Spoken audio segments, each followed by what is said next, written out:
I knew the air had shifted the moment I walked into the break room that Monday morning. My mug was gone. 22 years in that building and the mug had survived everything.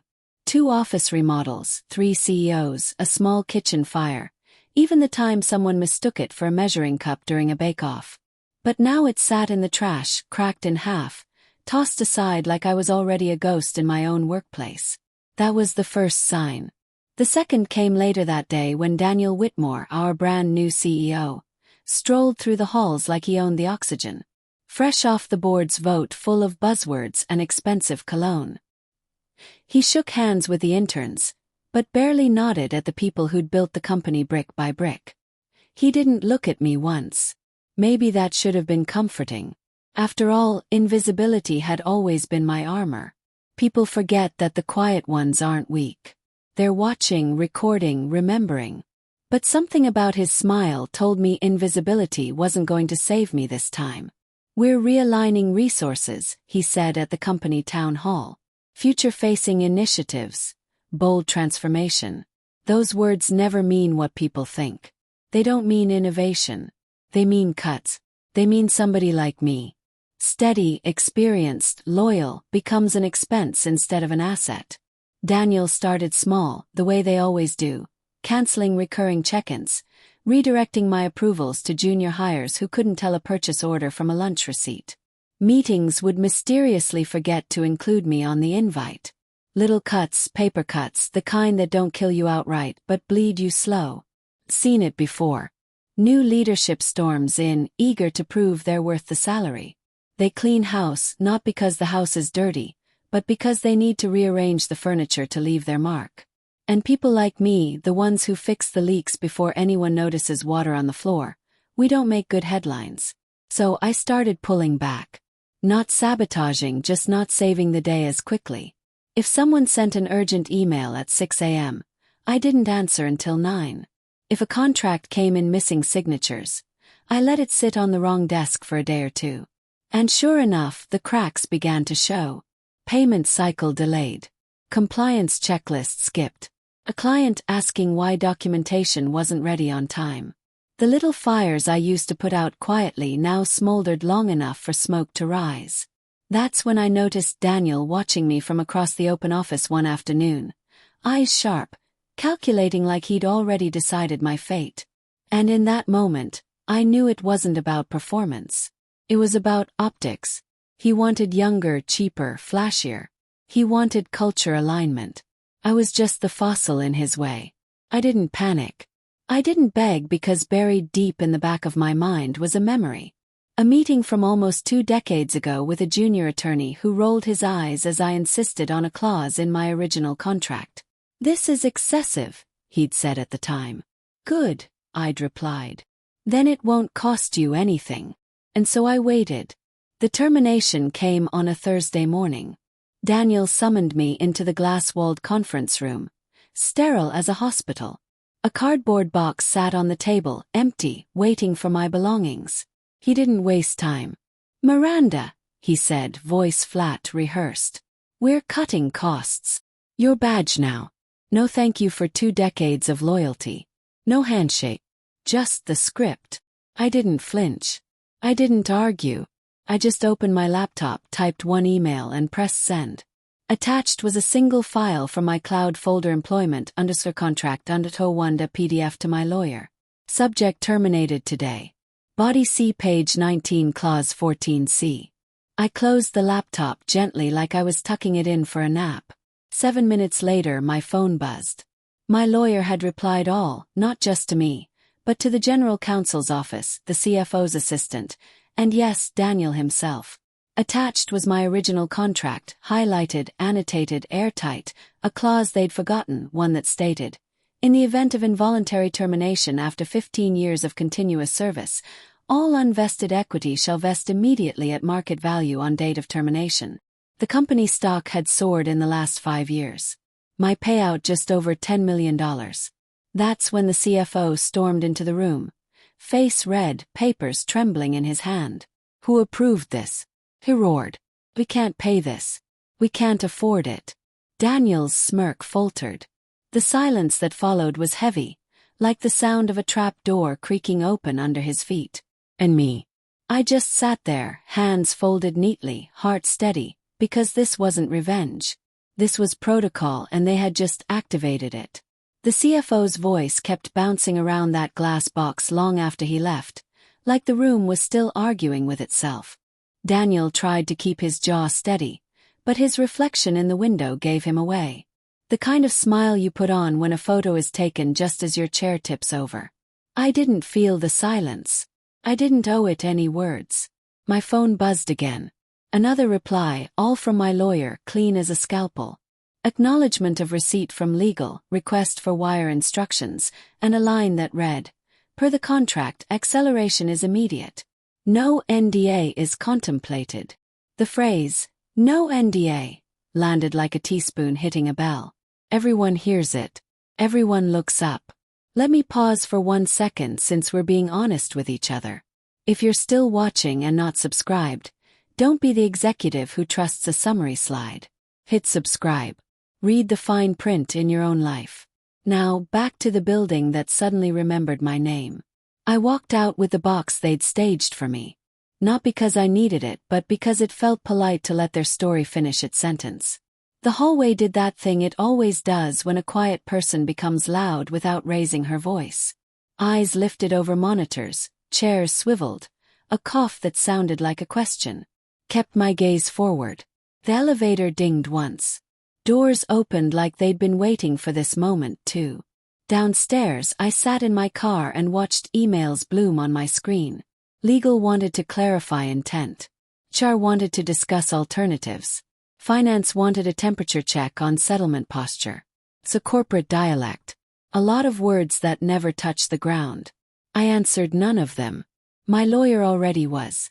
What I did do was text Dana in accounts payable because decency costs nothing and she'd spent years untying knots I should have been called in the first place to untie. I wrote, trans will be handled through counsel. You'll be okay. Back up vendor tokens today. She sent back 3 praying hands and a heart. She always was too generous with emojis. By afternoon, the ripple turned into a current. A former colleague forwarded a screenshot from the executive Slack. Legacy contracts audit urgent. Beneath it, someone asked if there were other clauses from the 2000 to 2005 era. That's the part leadership never plans for. If one person asked for a lifeboat 22 years ago, assumption says others did too. The problem isn't me anymore. It's precedent. I made tea at home and placed the cardboard box on the counter. Inside, a stapler, a photo of the office holiday party before the rebrand, 2 pens that only worked if you shook them, and my badge. The badge felt heavier now that nobody could take it from me. I slid it in a drawer next to rubber bands and a tape measure that always retracts too fast. An hour later, my lawyer called. No small talk. He never performs empathy he can't deliver in dollars and enforceable terms. They'll try to renegotiate, he said, because that's how they were trained. But the clause is clean. Your leverage is time and silence. Let them do the math in front of each other. Will they go public? Yes. They'll try not to, he said. If they must, they'll frame it as legacy obligations and hope investors appreciate adult supervision. But their bigger fear isn't your payout. It's the audit your payout forces, not revenge, I said. Protocol. Protocol. He agreed. I could hear papers sliding across his desk. You were right to keep the original countersigned copy.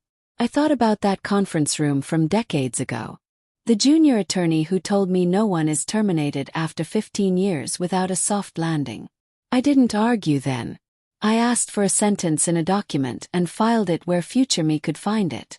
There's a difference between paranoia and memory. Only one needs evidence. By evening, texts started arriving from people who'd learned my number through the grapevine. Melissa from legal. Are you okay? Can I do anything?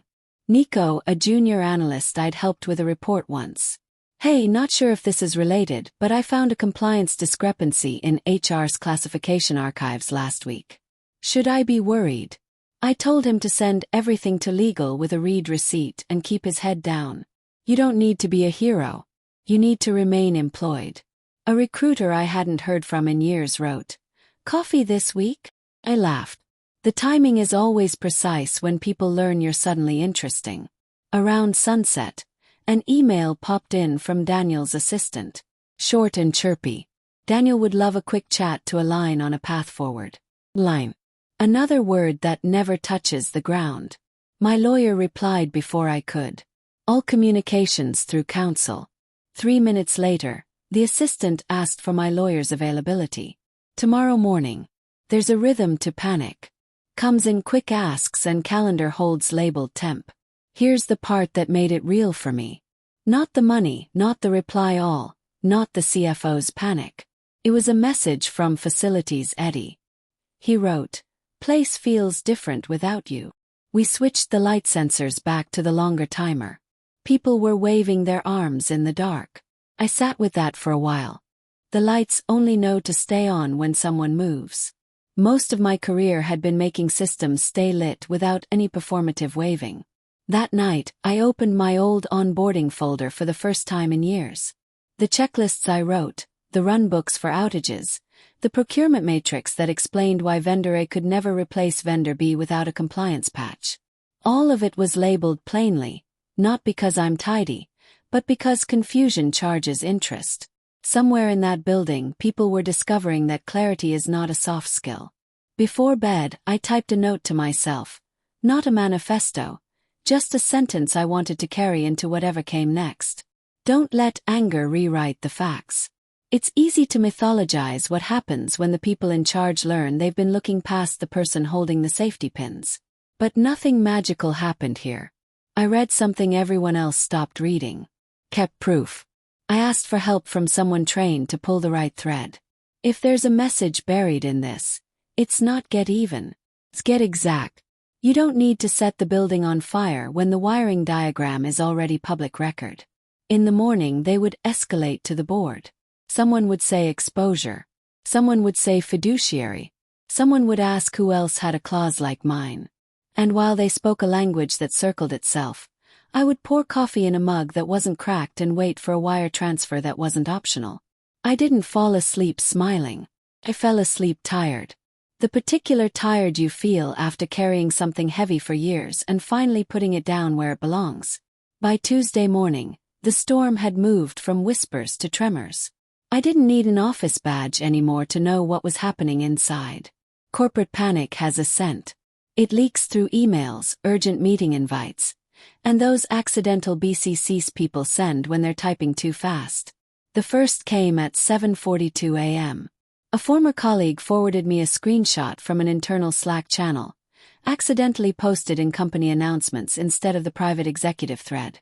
The message read, "Legal confirms Miranda's contract is enforceable. CFO estimates $10.20 $2 million equity exposure. All departments' audit contracts from 2000 to 2005. Urgent." 3 minutes later someone deleted it, but not before half the company saw it. That's the thing about digital mistakes. Screenshots outrun shame every time. I poured my coffee decaf because adrenaline doesn't need help anymore, and sat at the kitchen table watching my phone light up like a slot machine. Messages from people I hadn't spoken to in years. "Miranda, is it true? They really tried to fire you. If you need a reference, let me know." Some of them were sincere. Some were just fishing for gossip. Answered none. Silence was still the loudest language I had. Around 10 a.m. my lawyer called. "They'll try settlement," he said. "Expect a number far below the contract. They'll dress it up with benefits, extensions, and confidentiality clauses." "Don't blink, I won't," I said. My voice was steady, even to my own ears. I'd built 22 years of scaffolding around being steady. Let me pause here since you're still with me. If you're watching this and haven't subscribed, don't be the CFO in this story. Don't wait until it's too late to recognize what matters. Hit that subscribe button. Tap the like. Helps keep stories like this alive. Back to the collapse. Noon my phone rang. Caller ID. Richard Heller, CFO. The same man who once cut me off mid-sentence in a budget meeting to ask if we could circle back when it mattered. Now, his voice trembled like an overloaded printer. "Miranda," he said, "we'd like to avoid unnecessary escalation. We value your service, Richard. I interrupted. All communication goes through my lawyer. But I hung up. Not because I was angry, but because nothing useful ever comes after. But that afternoon, the first cracks appeared publicly. An industry forum post popped up from a mid-level investor. Anyone else hearing about unexpected severance liabilities at Whitmore Group? Rumor is legacy contracts weren't reviewed. Another asked bluntly. How many Mirandas are out there? The market doesn't care about names. Cares about risk. And suddenly I wasn't a person. I was a line item with too many zeros. By evening, another screenshot landed in my inbox. This time from HR's internal Slack. Caitlin, the new HR director who'd slid the box across the table, had written in all caps, "Who approved her termination without contract review?" Underneath, the general counsel replied with one line that froze me. "You did." I pictured her face when she read it. The smirk she'd worn during my exit meeting, replaced by the realization that the trapdoor she opened was under her own feet. Dinner that night was quiet. I microwaved leftover pasta and scrolled through my old files. Compliance reports, vendor matrices, the classification audit I'd written last year that flagged dozens of employees miscategorized as contractors. HR had marked it reviewed, no action.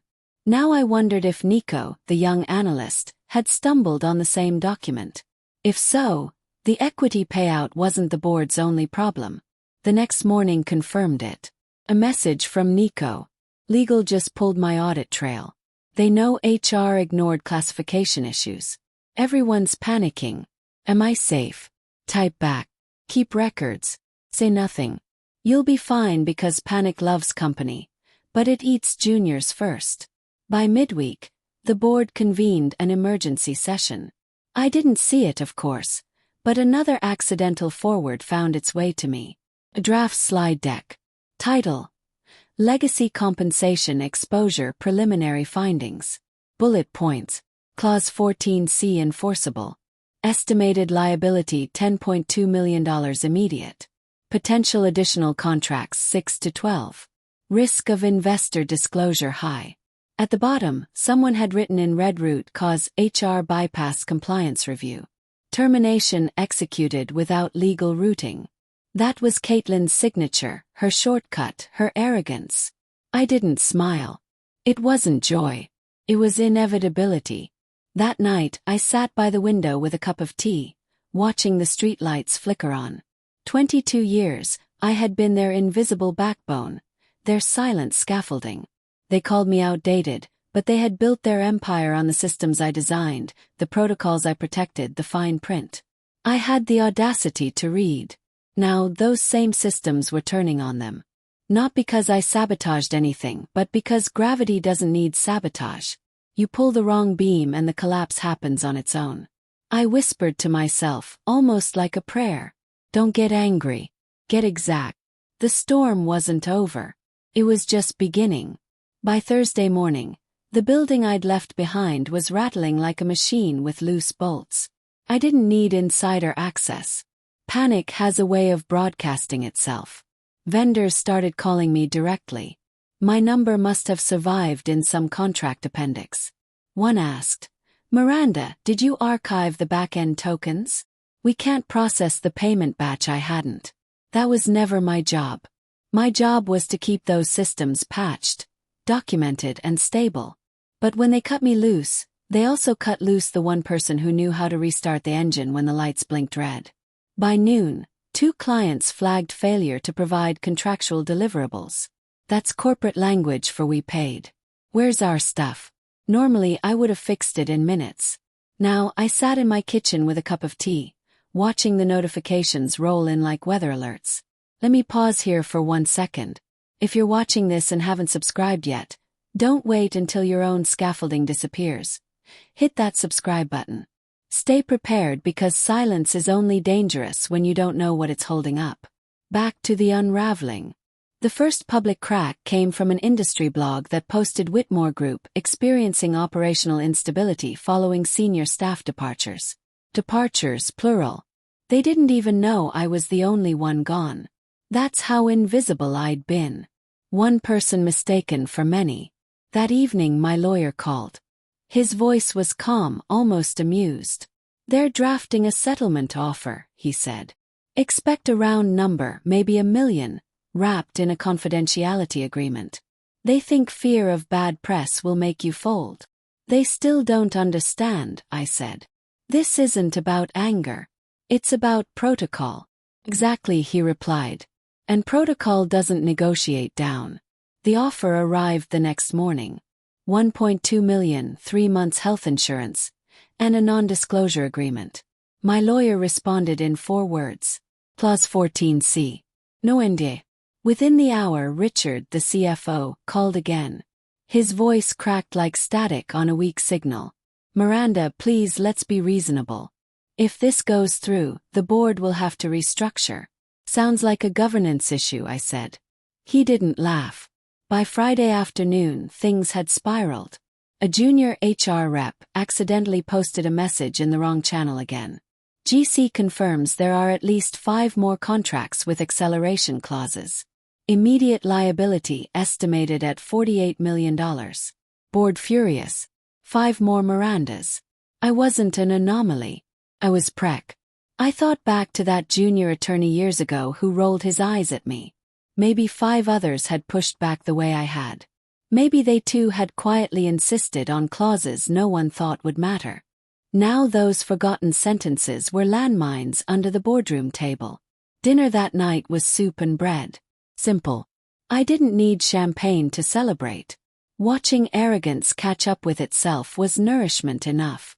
As the sun went down, another text came in from Nico, the junior analyst. "They're asking me to explain the compliance report I found. I'm scared." "Stay calm," I wrote back. "Keep your notes. Don't speculate. Tell them exactly what you saw because panic makes people exaggerate, and exaggeration is where scapegoats are born." That night, I sat with a cardboard box still sitting on my counter. Inside 1 stapler, 2 pens, my badge. They thought it was a box of endings. To me it looked more like a warning label. Handle with care. Contents may destabilize entire structures. On Saturday morning, I opened LinkedIn for the first time in months. Recruiters, investors, consultants, 173 new requests.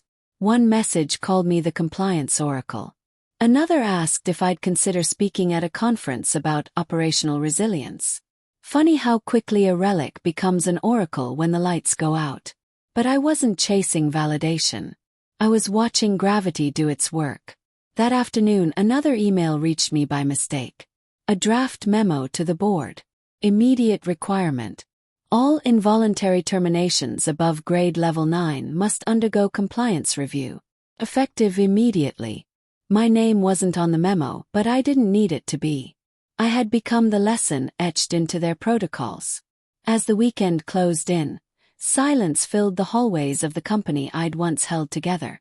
No more culture spotlights, no cheerful updates from HR. Just a vacuum where their confidence used to live. And Caitlin, the one who'd smirked as she slid that box across the table. She hadn't posted on Slack all week. No memos, no bullet points, no slogans.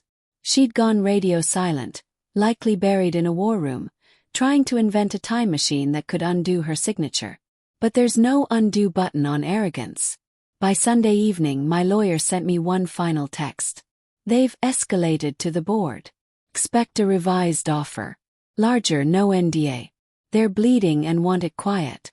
I closed my phone, made another cup of tea, and whispered to myself, "Don't get angry. Get exact."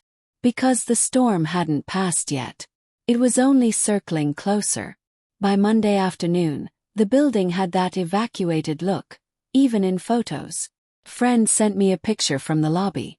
No chatter, no music, just reflections in glass. And the security guard pretending not to notice executives taking calls in the hallway.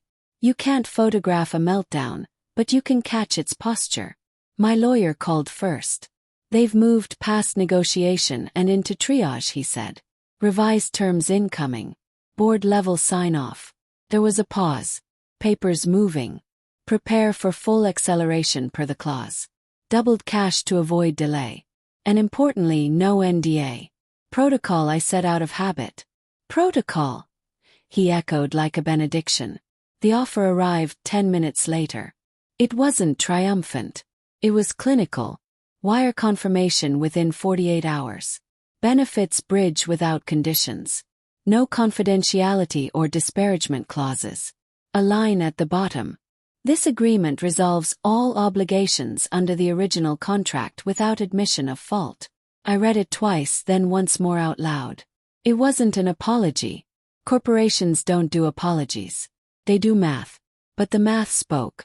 Let me pause here for 1 second since you're still with me.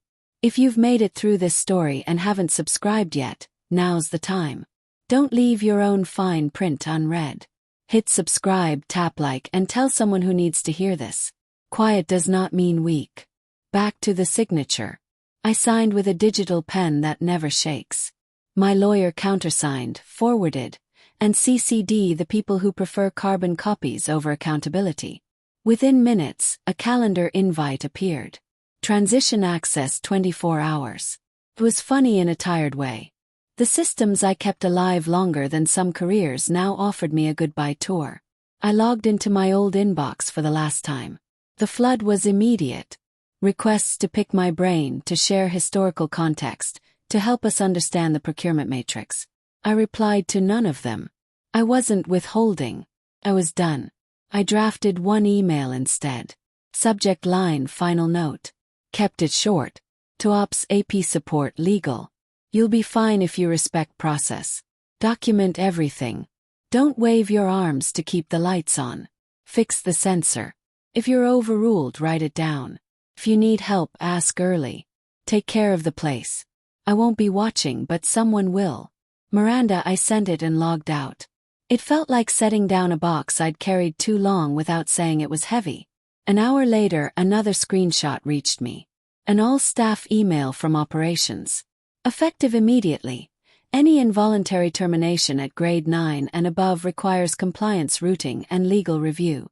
Legacy contracts to be archived in a central audited repository.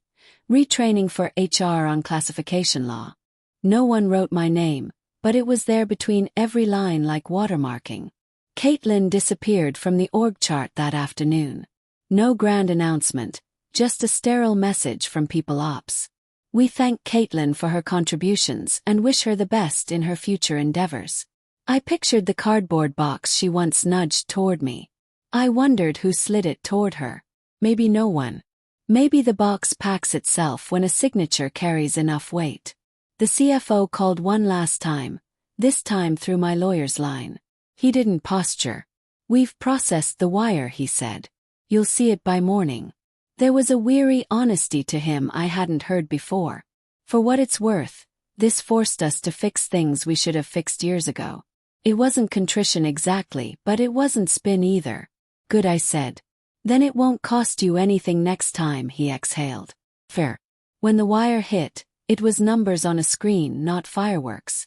I made coffee, fed the cat, and paid off the last piece of my mortgage because loose ends are how worry sneaks back in. The money mattered obviously, but closure mattered more. The quiet certainty that I hadn't needed rage to win. Just records, time, and the right sentence on page 19. Messages kept coming. Recruiters, investors, a conference organizer offering to fly me out to talk about operational resilience, which is a poetic way of saying, don't kick out the person who knows where the breakers are. I didn't say yes. I didn't say no. I let the possibilities sit like tools on a clean workbench, ready when I am.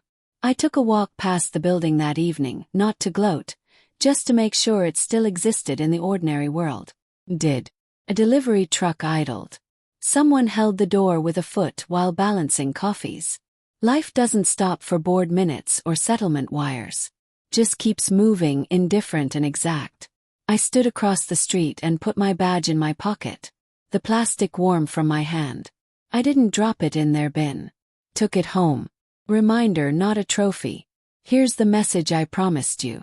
The one under the headline and the numbers and the Slack screenshots. Loyalty is a contract, not a personality trait. It should be read, renewed, and respected by both sides. If someone treats your steadiness like a discount, they're telling you the price they expect to pay later. Believe them and keep your receipts. I didn't burn the place down. I didn't need to. The wiring diagram was public. The process was written. The only thing I did was refuse to be talked out of the paragraph I put there to protect a future version of me who might need it. She did. I'm grateful to her. As the sun dipped behind the glass, I thought about that old mug. The one that started this for me. Cracked, tossed, forgotten. I bought a new one on the way home. Plain, heavy, not fragile. When I poured coffee into it the next morning, it didn't wobble or leak. That's all I wanted really. Systems that hold. People who read work that respects gravity. I won't tell you to fight. I'll tell you to file. I'll tell you to ask for the clause. To keep the counter-signed copy. To write the runbook as if one day you'll need to hand it to yourself. Quiet isn't weakness, it's alignment. It's the sound process makes when it works. Don't get angry. Get exact. And if someone slides a box across the table, make sure they also read page 19.